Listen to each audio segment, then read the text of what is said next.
to love our children in different levels, different standards? Yes. We can love them in different levels because we don't control our hearts, and love comes from the heart. Sometimes a child may treat you bad. You can't control that love. And a child treats you better, your love increases for that child. You can't help it. But the treatment to them has to be just and equal. I think last week or the week before I told you about a man who entered for the Prophet ﷺ. He saw him holding his boy, and the man sat down, he placed his boy on his lap, and then the man's daughter entered, and the man placed his daughter on the floor beside him. The Prophet ﷺ said, "Ma adalt." You were not just in your treatment to your children. You made your daughter sit on the ground, but you valued or favored your son by placing him on your lap. Be the same. Do the same. Yaqub alayhi salam treated them all the same. However, his children, the others, they had a wickedness in their heart, unfortunately. And they were rigid and harsh in their approach. The Prophet ﷺ tells us in an authentic hadith that when Allah created Adam alayhi salam, He created him from the different soils and textures of the world, of the earth. And this is why you have people with rough personalities, soft personalities, weak personalities, strong personalities, and so on. These are traits which Allah knows best, people are born with at the time they are born.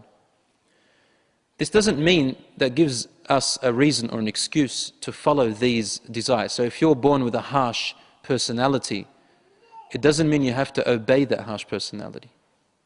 Or the soft personality, it doesn't mean you have to always obey that soft personality. But this is your test.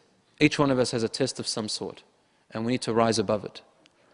These brothers happen to come from that type of a soil, that type of a clay. They were very jealous brothers. Allah says in the Quran that Yaqub alayhi salam said to his son Yusuf, "Inna ash-shaytana lil-insani aduwwun mubin." Son, don't tell your brothers, they'll plot a terrible plot. The shaitan, as a matter of fact, the shaitan is a very clear enemy to the human beings. A shaitan is your enemy. Allah tells us He is your enemy, and then He says, فَاتَّخِذُوهُ عَدُوًّا. Take him as your enemy, never take him as a friend. The shaitan whispers to you from places you least expected. But the shaitan only invites you. The shaitan reminds you of your desires. When you wake up for Fajr, prayer, the shaitan whispers, tells you, give your body a rest. Set the alarm clock for another half an hour. It's all right, still time. You go to sleep, again he comes back at you until the sun rises.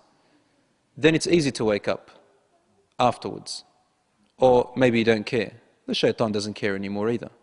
Or he tells you, you know what? Pray to Allah tonight and stay up all the night. He'll whisper to you this. Stay up all the night. Pray to Allah. Oh, what great rewards there are in layl,